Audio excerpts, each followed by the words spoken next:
Yo, what's going on everyone? Welcome back to the channel and welcome back to another video.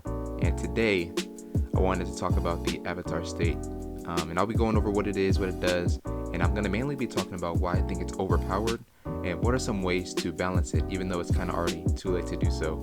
But in this video I'm going to mainly talk about the avatar state in the Avatar The Last Airbender show, and not the Legend of Korra show, because I think Korra does a somewhat decent job with the power balancing of the avatar state, at least after season 2.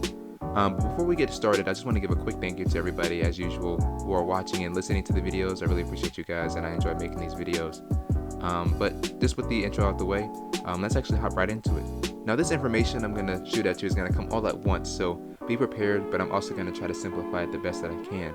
But for those of you that don't know or you need a refresher, in the world of Avatar there are benders, and a bender, usually depending on where they live and their ancestry, they can bend one of the main four elements, which is fire, air, water, and earth.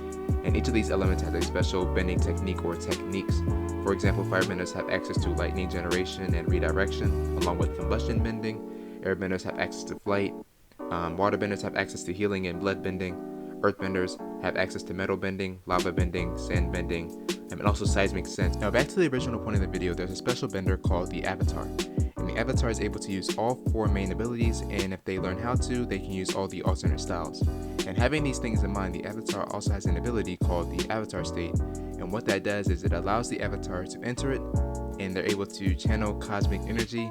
And with that, they're able to be gifted with the knowledge and the power of the previous avatars that came before them, and they're able to use abilities and techniques sometimes that they haven't even mastered yet. Now the original purpose of the avatar state was for it to act as a defense mechanism whenever the avatar is in danger or they're under extreme stress. There are 3 ways that the avatar state can be used in this series. The first way is reflexively. In this state, as I stated earlier, the avatar state acts as a defense mechanism exclusively, and it's usually triggered when the avatar is extreme stress or they have extreme emotions such as rage or sadness. The second way is momentarily. This is more of a brief power-up and mixture between the avatar state and an avatar's raw power, and they can actually use it as a quick power boost without using its full potential. And the third way is momentarily. In this state, the avatar has complete control and mastery over the avatar state. They can enter and exit at will, and they can gather the strength that they need in order to complete a task or overcome an obstacle without being killed in the avatar state. However, the main and only drawback to this ability is that if an avatar is killed while in the avatar state, the avatar cycle will cease to exist, which basically means no more avatar. But other than that, there are no significant drawbacks or weaknesses to the avatar state. And yes, some may argue that being killed in the avatar state is a serious drawback. I would agree to a certain extent, but however, there are ways for an avatar to avoid this, as I stated earlier. And let's just go into a dream world for a sec. I like doing those. Imagine you're the avatar, and not only can you firebend, airbend, waterbend, earthbend, and possibly use all the other special bending techniques of each element, but you also have this massive unlimited reserve of power, wisdom, and knowledge that comes from previous avatars that you have access to, which in turn makes you the most powerful bender on the planet, which also means you can defeat every single bender on the planet in mere moments. And if you're a fully realized avatar that has mastered all the elements in the avatar state and all the alternate styles, of course, the fight is basically even over before it really begins. And just to make my argument more reasonable, I just want to bring out how even a high-class bender stands no chance against the avatar in the avatar state, and I'll bring up some examples. The first example I have is Avatar Kyoshi versus Chin the Conqueror. Now, even though this point may seem stupid, let's look at Chin for a second. Chin, even though he's feeless, does have the title of Conqueror. And looking at human history, there are many conquerors such as Alexander the Great, Cyrus the Great, and among many others, just to name a couple of those off the top of my head. But we know that someone has the title of Conqueror. That means that you have great ability, great power, great leadership skills, amongst other things. So we can conclude that Chin was one of, or perhaps the most powerful earthbender at the time of his death, besides Kyoshi. And his death was a joke, plain and simple. And the thing about it is that they didn't really have a proper fight. Kyoshi just used the avatar state to split, which would be Kyoshi Island away from the mainland. And I know this point might seem dismissible, but the point I'm trying to make is that if Kyoshi actually fought Chin seriously, he would stand 0 chance against her at all in a fair fight because of the power that she would later display. The second example I have is Avatar Roku versus Fire Lord Sozin. In the Roku era, Sozin was the Fire Lord and most likely the most powerful firebender at the time besides Avatar Roku. But before the fight even began, Roku tells Sozin not to challenge him because it won't work out for him. But what happened? Sozin tried to attack Roku. He didn't even land a hit on him. He was swiftly defeated, and then Roku proceeded to use the avatar state to wreck his spot. and left Sozin looking stupid. The third and most popular example I have is Avatar Aang versus Phoenix King Ozai. As we see in the finale of Avatar The Last Airbender, Ozai, who besides Aang, is the most powerful firebender in the world. He also received a massive strength boost for his firebending from Sozin's comment, and he pressed a non-activated Avatar state Aang, who was a master at airbending, proficient in water and firebending, and was also competent in earthbending. But as soon as Aang was forced into the Avatar state, Aang began to fight back against Ozai, and Ozai, who in the end stood no chance once this happened, tried to flee but was eventually defeated by Aang. This example is the strongest piece of evidence that I have for this argument, because if the most powerful firebender in the world that was super amped by a comet that increases firebending to 100% or over 100% fled from the power of the Avatar state, then no one stands a chance. Okay, so we discussed what the Avatar state is, what it does, and why I think it's overpowered. So what are some ways that the Avatar state can have some sort of balance or some type of reasonable limit, even though it's kind of already too late to do so? Well, one that I have in mind is physical exhaustion. Now this is your classic double-edged sword weakness that I think fits very well. The Avatar state, or the Avatar will have access to the Avatar state, which is a power bigger than themselves and their bodies, and as a result, their health and overall body will suffer from extreme exhaustion, which in some cases might lead to death. The second example, or second type, is time limit. Now this one is self-explanatory. The Avatar will have a time limit on how long they can use the Avatar state.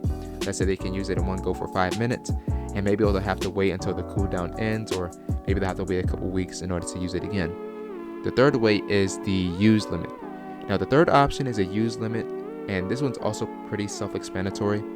This means that it's a certain amount of times within an Avatar's lifetime that they can actually use the Avatar state, and I would say the limit is around 10 times. Even though this may seem like a little, we have to think about what the Avatar state is used for. Well, it's a defense mechanism. If an Avatar can only use the Avatar state 10 times per lifetime, it will help them to see the importance of using it properly, and that they must only use it for the most extreme circumstances, and they can't use it all willy-nilly or use it to win air scooter races. No offense to Korra. The fourth way is that the Avatar state acts like a poison, and the way that this would play out is that the Avatar state, whenever that the Avatar would go into it, would start to corrupt the Avatar's life energy, which would in turn drain it and strain it and limit the Avatar's ability to defend themselves, which would lead to their death. And the way that this would play out is kind of like the season 3 finale of The Legend of Korra, where Korra is battling the Red Lotus, even though she has Mercury in her body.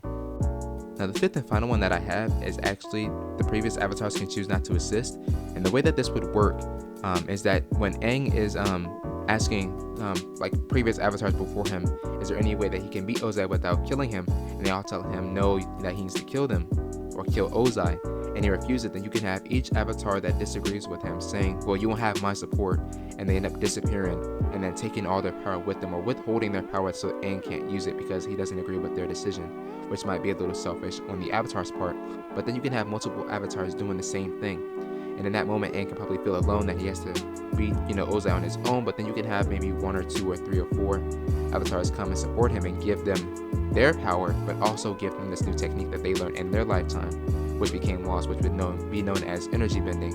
And then you could have it where they explain to him that they were able to have the whole lion turtle speech of how they were able to bend the energy, or how humans used to bend energy in themselves, and the whole speech, the whole shebang.